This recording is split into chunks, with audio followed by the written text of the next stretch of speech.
नमस्कार, मैं प्रभाकर निराला, L24 news में आपका स्वागत है।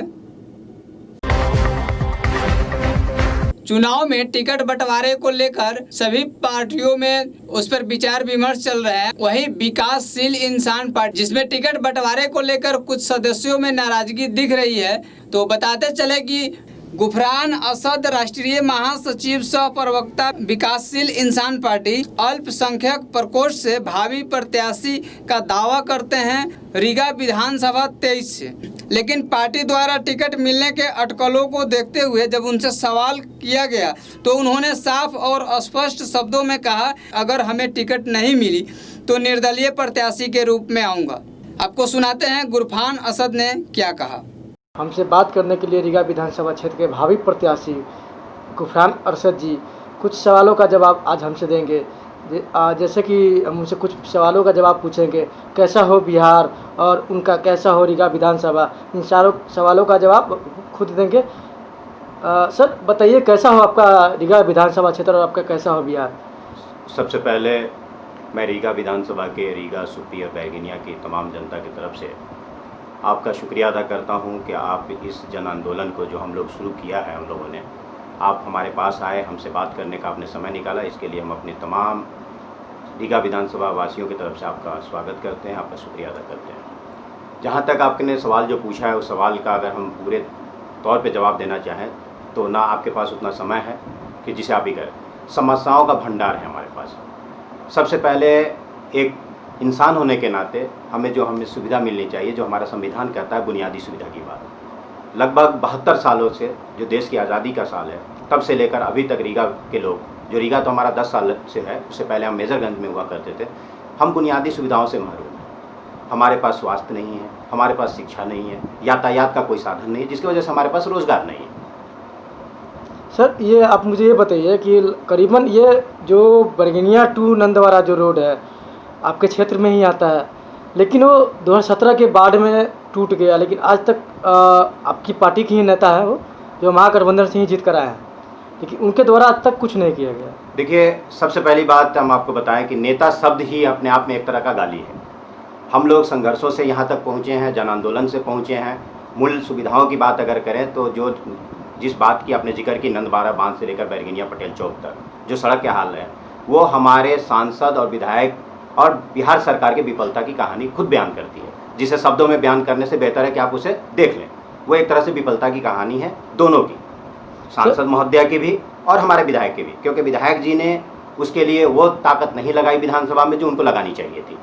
सर आप तो रीगा विधानसभा का भावी प्रत्याशी, मतलब बहुत लोगों से मुंह से सुना कि आपका नाम आ रहा है, तो सर अगर आप यहाँ से अगर जीत कर आते हैं तो आप रीगा विधानसभा के लिए क्या कुछ करेंगे और क्या करेंगे, इनकी जानकारी दे सकते हैं? जैसे कि मैंने अपने बातों की शुरुआत में ही कहा कि ये लड़ाई, ये आंदोलन बदलाव के नाम पे हम लोगों ने शुरू की है, बुनियादी सुविधाओं के लिए हमने शुरू की है।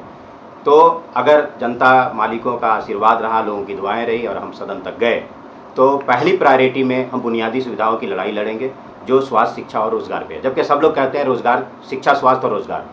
जो चीज़ मुद्दा ये है हमारा कि ये जो 3 चीज़ों की हम बात कर रहे हैं, बुनियादी सुविधाओं की, ऑलरेडी हमारे पास बना हुआ है, इसका स्ट्रक्चर तैयार है, बस उसको रिपेयर करने की ज़रूरत है। हॉस्पिटल हमारे पास मौजूद है, स्कूल हमारे पास मौजूद है, सड़क हमारे पास एक्वायर किया हुआ है, बस उसे सही से सुचारू करना है। ये एक विधायक के लिए 1 साल का काम है, बहुत मुश्किल से 1 साल का काम है, लेकिन बड़े दुर्भाग्य की बात है कि 2017 और 2020 में 3 साल का समय निकल गया, लेकिन अभी तक वो जैसे का तैसा है। वो कहीं ना कहीं हमारी विफलता की कहानी बयान करती है।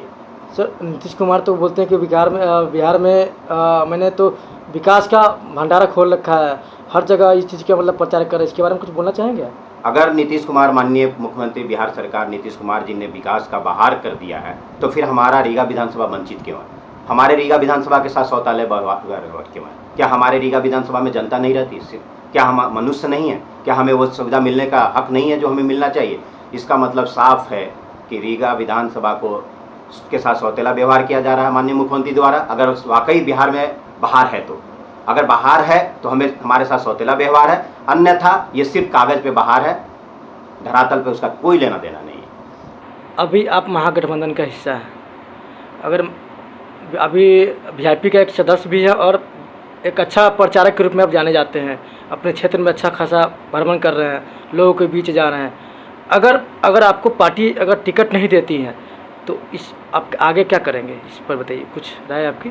देखिए, हम जो जनसंपर्क कर रहे हैं वो अपने पार्टी सुप्रीमो आदरणीय मुकेश सहनी की आज्ञा के अनुसार कर रहे हैं। उन्होंने हमें आश्वासन दिया कि आप जनता के बीच जाइए और अपनी लड़ाई लड़िए। अब ये हमारे राष्ट्रीय अध्यक्ष महोदय को सोचना है कि वो मेरे लिए कैसे रीगा विधानसभा में जगह बनाते हैं। जनता मालिकों के साथ हम हैं और उनके आशीर्वाद के साथ हम चुनावी मैदान में आएंगे। अब ये हमारे राष्ट्रीय अध्यक्ष महोदय को सोचना है कि वो मेरे लिए कैसे जगह बनाएंगे।